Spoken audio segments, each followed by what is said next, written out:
নমস্কাৰ, মই প্ৰাঞ্জিতে পুনৰ এটা ভিডিঅ' লৈ আপোনালোক সকলোকে স্বাগতম জনাইছোঁ। ডিচেম্বৰ মাহ বুলি ক'লেই আমাৰ মনত আহে চাৰিওফালে লাৰু পিঠা গোন্ধৰ বিহুৰ যেন এটা বতৰা আৰু যেন আমাৰ চাৰিওফালে মুখৰিত হৈ পৰে সেই জুবিন গাৰ্গৰ গানসমূহ।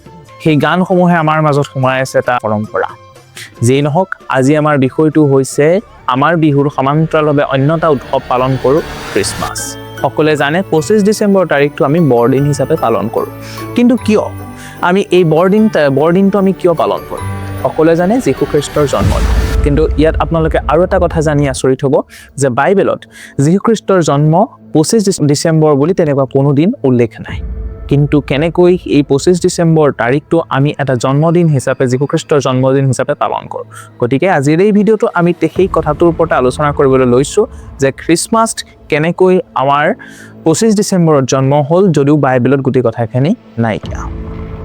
আৰু ইয়াৰ উপৰিও আমি এই ভিডিঅ'ত আৰু এটা কথা আলোচনা কৰিম, বাহিৰত যিটো খ্ৰীষ্টমাছ পালন কৰা হয় অৰ্থাৎ বৰদিন পালন কৰা হয় আৰু ঠিক একেদৰে আমাৰ অসমত সেই বৰদিনটো কেনেকৈ পালন কৰা হয় তাৰ বিষয়ে অলপমান আলোচনা কৰিবলৈ চেষ্টা কৰিম। বিশেষকৈ আমাৰ অসমৰ চাহ বাগিচাত যিসকল লোক আছে সেই লোকসকলে বৰদিনটো অলপ বেলেগ ধৰণে উদযাপন কৰা দেখা যায়। গতিকে পৰৱৰ্তী সময়ত আমি এই ভিডিঅ'টোৰ জৰিয়তে সেই গোটেই কথাখিনি আলোচনা কৰিবলৈ চেষ্টা কৰিম। আৰু লগতে জানো আহক, আমি এই সান্তা ক্লজ এটা ৰঙা ড্ৰেছ পৰিধান কৰি থাকে, পিন্ধি থাকে। সেই সান্তা ক্লজজন আচলতে কোন? এটা বিজ্ঞাপনৰ দ্বাৰাহে সেই যিটো ৰঙা ড্ৰেছ পিন্ধি থাকে, ৰঙা পোছাক পিন্ধি থাকে, সেইটো জনপ্ৰিয় হৈ উঠিছিল গোটেই পৃথিৱীতে। সেই কাহিনীটোৰ বিষয়ে অলপমান জানিবলৈ চেষ্টা কৰোঁ। গতিকে বেছি দেৰি নকৰি আৰম্ভ কৰোঁ আমাৰ আজিৰ এই ভিডিঅ'টোলৈ। এতিয়াও আমি মুখ্য বিষয়টোলৈ যে 25 ডিচেম্বৰটো কিয় বৰদিন হিচাপে পালন কৰা, যদিও সেই 25 ডিচেম্বৰ তাৰিখটো যীশু খ্ৰীষ্টৰ জন্মদিন হিচাপে বাইবেলত উল্লেখ কৰা নাই। কাৰণ বাইবেলত এটা কথা উল্লেখ আছে যে তেওঁ যিটো সময়ত জন্ম হৈছিলে সেই সময়টো বিশেষকৈ বসন্তকাল আছিলে। আৰু সেই বসন্তকালৰ সময়ছোৱাতেই তেওঁ কি হৈছিলে, যিখিনি ভেড়াৰখীয়া আছিলে, ভেড়াৰখীয়াখিনিয়ে পথাৰত ছাগলী চৰাই আছিলে। কিন্তু এটা কথা তাৰ পৰা অনুমান কৰিব পাৰি যে ইমান ঠাণ্ডাত ভেড়াৰখীয়াসকলে ভেড়া ছাগলী চৰোৱাটো সম্ভৱ হৈ নুঠে। গতিকে তাৰ আঁৰত আছে এটা ৰহস্য। এই 25 ডিচেম্বৰ বাছনি কৰাৰ আঁৰতে লুকাই আছে এটা ইতিহাস আৰু এটা ৰোমৰ পৰম্পৰা, যিখন ইটালীৰ ৰাজধানী আছিল। খ্ৰীষ্টান ধৰ্ম প্ৰসাৰ হোৱাৰ আগতে ৰোমানসকলে ডিচেম্বৰ মাহত ছেটাৰ্নেলিয়া নামৰ এটা উৎসৱ পালন কৰিছিল। ই আছিল বিশেষকৈ কৃষিৰ দেৱতা ছেটাৰ্নৰ উৎসৱ। ঠিক তাৰ পিছতে 25 ডিচেম্বৰত তেওঁলোকে চলিছ ইনভিক্টি নামৰ বা অজয় সূৰ্যৰ জন্মদিন হিচাপে পালন কৰিছিল। এই উৎসৱটো পালন কৰাৰ মুখ্য উদ্দেশ্য আছিল যে যিটো আমাৰ 21 ডিচেম্বৰ তাৰিখটো হয়, 21 আৰু 22 ডিচেম্বৰ পৃথিৱীৰ আমাৰ সৰ্বাতোতকৈ ছুটি দিন হিচাপে পৰিগণিত হয়। আৰু 25 ডিচেম্বৰ হোৱাৰ লগে লগে লাহে লাহে কি হয়, আমাৰ দিনটো দীঘল হ'বলৈ ধৰে আৰু ৰাতিটো ছুটি হ'বলৈ ধৰে। সেই কথাটো তেওঁলোকে অনুমান কৰিছিল আৰু তেওঁলোকে এটা কথা বিশ্বাস কৰিছিল যে সূৰ্যই সেই অন্ধকাৰক জয় কৰিবলৈ সক্ষম হৈছে। যিহেতু যীশু খ্ৰীষ্টক এজন দেৱতা হিচাপে বা ভগৱান বা গড হিচাপে ব্যৱহাৰ কৰিছিল, যিগৰাকী মহাপুৰুষে আছিলে মানুহক পোহৰাই দিছিলে, নতুন জ্ঞানৰ তথ্য কিছুমান দিছিলে। গতিকে সেই দিনটো সেই সূৰ্যই আহি পেলাই যে গোটেই আন্ধাৰখন যেন আঁতৰাই সূৰ্য জয় হৈছিলে, ঠিক একেদৰে সেই তাৰ লগত সামঞ্জস্য ৰাখিয়েই যীশু খ্ৰীষ্টক সেই 25 ডিচেম্বৰ তাৰিখটো নিৰ্ধাৰণ কৰা হৈছিল, তেওঁৰ জন্মদিন হিচাপে ধৰি ৰখা হৈছিলে। কাৰণ যাতে তেওঁ সেই গোটেই জগতখন পোহৰাই দিছিল সূৰ্যৰ নিচিনাকৈ আন্ধাৰক প্ৰতিহত কৰি। সেই উদ্দেশ্যটো আগত ৰাখিয়েই 25 ডিচেম্বৰ তাৰিখটো তেওঁৰ জন্মদিন হিচাপে পালন কৰা হৈছিলে। এতিয়া জানো আহক সান্তা ক্লজৰ কথা। যদি আমি বৰদিনৰ কথা পাতি যদি সান্তা ক্লজৰ কথা নকওঁ, তেতিয়াহ'লে হয়তো আমাৰ ভিডিঅ'টো আধৰুৱা হৈ পৰিব, না বৰদিন বা সেই খ্ৰীষ্টমাছ খ্ৰীষ্টান ধৰ্মৰ এই পবিত্ৰ উৎসৱটো আধৰুৱা হৈ পৰিব। কিন্তু আপোনালোকে জানেনে তেওঁ পিন্ধি থকা সেই কাপোৰযোৰ এটা বিজ্ঞাপনৰ দ্বাৰা প্ৰচলিত হৈছিলে। আৰু যিজন সান্তা ক্লজ আছে এজন তেওঁলোকৰ এজন প্ৰধান ঋষি হিচাপে ধৰা হৈছিল। আচলতে এজন তেখেত ধৰ্মযাজক আছিল। তেখেতৰ নাম আছিলে ছেইণ্ট নিকোলাছ। 4ৰ্থ শতিকাত বৰ্তমান তুৰস্ক দেশৰ মাৰাইনা নামৰ ঠাইত তেওঁ আছিল এজন বিশ্বপ। এই সান্তা ক্লজ যিজন ঋষি আছিলে বা ধৰ্মযাজক আছিল, তেওঁ বহুত মৰমীয়াল আছিলে। তেওঁ দুখীয়া মানুহক সহায় কৰি খুব ভাল পাইছিল আৰু সৰু ল'ৰা ছোৱালীক খুব ভাল পাইছিল। কাহিনী পোৱা মতে এদিনাখন তেওঁ 3গৰাকী ছোৱালী, অতি দৰিদ্ৰ পৰিয়ালৰ ছোৱালী, তেখেতক সহায় কৰিছিল আৰু তেওঁলোকক মানে কি কৰিছিলে, কিছুমান ধনৰ টোপোলা, সোণৰ কিছুমান টুকুৰা তেওঁক দিছিলে।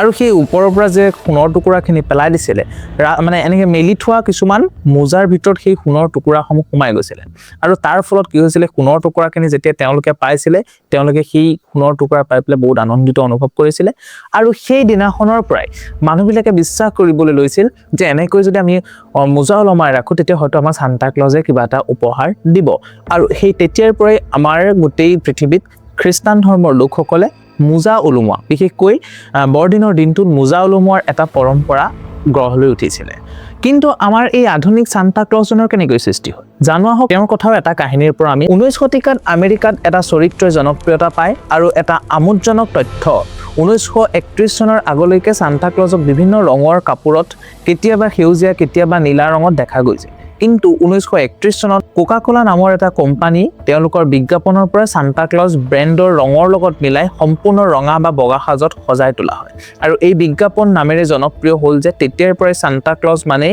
আমি ৰঙা কাপোৰ পিন্ধা এজন ব্যক্তিক আমি বুজি পাওঁ আমি বৰ্তমান সময়ত যিসমূহ খ্ৰীষ্টমাছ পালন কৰা আমি দেখিবলৈ পাওঁ খ্ৰীষ্টমাছ ট্ৰী আমি ব্যৱহাৰ কৰোঁ বা ঘৰ কিছুমান সাজি পেলাই মানুহে যেনেদৰে চেলিব্ৰেট কৰে কিন্তু সেই যিটো পৰম্পৰা এইটো বৰ বেছি দিনৰ ঘটনা নহয় ইংলেণ্ডৰ ভিক্টোৰিয়ান যেতিয়া ৰাণী আছিলে তেখেতৰ পৰাহে এই পৰম্পৰাটো আৰম্ভ হৈছিলে ঠিক সেইদৰে বিখ্যাত লেখক চাৰ্লছ ডিকেন্সেও তেওঁৰ কিতাপ এই খ্ৰীষ্টমাছ কেৰলৰ জৰিয়তে বৰদিনক কেৱল ধৰ্মীয় উৎসৱৰ পৰা আঁতৰাই আনি এটা আত্মীয় কেন্দ্ৰিক বা পৰিয়াল কেন্দ্ৰিক এটা উৎসৱ অৰ্থাৎ দয়ালু দান দক্ষিণা এনেধৰণৰ এটা উৎসৱলৈ পৰিণত কৰিছিলে এতিয়া জানো আহক আমাৰ আপোন দেশ ভাৰতবৰ্ষখনৰ কথা আৰু তাৰপিছতে জানো আমাৰ অসম ৰাজ্যখনৰ কথা আমি ইয়াত এই বৰদিনটো অৰ্থাৎ খ্ৰীষ্টমাছটো কেনেধৰণে উদযাপন কৰে তাৰ বিষয়ে অলপ জানিবলৈ চেষ্টা কৰোঁ কিন্তু অসমত এই বৰদিনটো পালন কৰা পদ্ধতিটো অলপ বেছি সুকীয়া বিশেষকৈ আমাৰ অসমৰ চাহ জনগোষ্ঠীসকলৰ মাজত এই বৰদিন উৎসৱটো বৰ বেলেগ ধৰণে পালন কৰা দেখা যায় তেওঁলোকে বৰদিনটোত লাৰু পিঠা সহ ধুনীয়াকৈ ভাই ভনীৰ মাজত ভাই ভগ্নী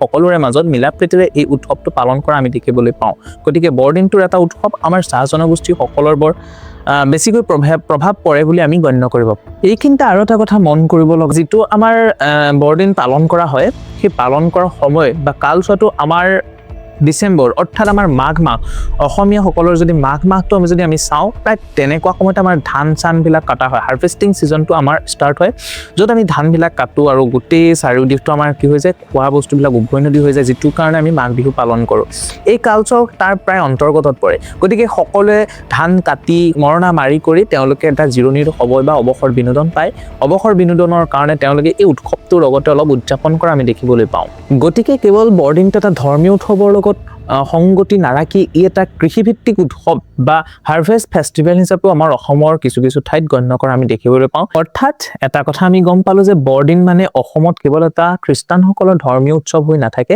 ই অসমৰ লোক সংস্কৃতিৰ লগত মিলিত হৈ এটা ধুনীয়া সুন্দৰ এটা উৎসৱলৈ পৰিণত হয় য'ত খ্ৰীষ্টান ধৰ্মাৱলম্বী লোকসকল আৰু অসমীয়া লোকসকলৰ এটা সমন্বয়ৰ স্থান হৈ পৰে গতিকে বৰদিনটো আমাৰ অসমীয়াসকলৰ কাৰণে বা খ্ৰীষ্টানসকলৰ কাৰণে এটা সমন্বয়ৰ বান্ধোন হিচাপে পৰিগণিত হৈছে আৰু ভিডিঅ'টোৰ শেষত এটা কথাই ক'ম যে বৰদিন মানে হৈছে এটা ডাঙৰ ভাল পবিত্ৰ উৎসৱ এইটো কেৱল ভেটিকান চিটিত থকা ডাঙৰ ডাঙৰ গীৰ্জাত উদযাপন কৰা সেই ডাঙৰ ডাঙৰ বৰদিন হওক লাগিলে আমাৰ অসমৰ চুকে কোণে থকা সেই চাহ বাগিচাত থকা সৰু সৰু গীৰ্জাত উদযাপন কৰা সেই খ্ৰীষ্টমাছ বা বৰদিনৰ উদযাপনটোৱেই নহওক কিয় ইয়াৰ অৰ্থ কিন্তু এটাই যিটো অৰ্থ হৈছে আমি আন্ধাৰক নাশ কৰি পোহৰৰ দিশত যাত্ৰা কৰিব লাগে অৰ্থাৎ ইয়াৰ পৰা কি আমি বেয়াখিনি অতৰাই ভালখিনি এটা নতুন দিশলৈ আমি যাত্ৰা কৰিব লাগে যিটো বছৰৰ যিখিনি কথা হৈ গ'ল আমি সেইখিনি পাহৰি এটা নতুন দিশৰ সন্ধানত এটা পোহৰৰ সন্ধানত আমি সকলোৱে আগবাঢ়ি যাব লাগে এইটোৱে হৈছে তাৰ মূল অৰ্থ গতিকে যদি ভিডিঅ'টো ইমানখিনিলৈকে চাইছে যদি ভাল লাগিলে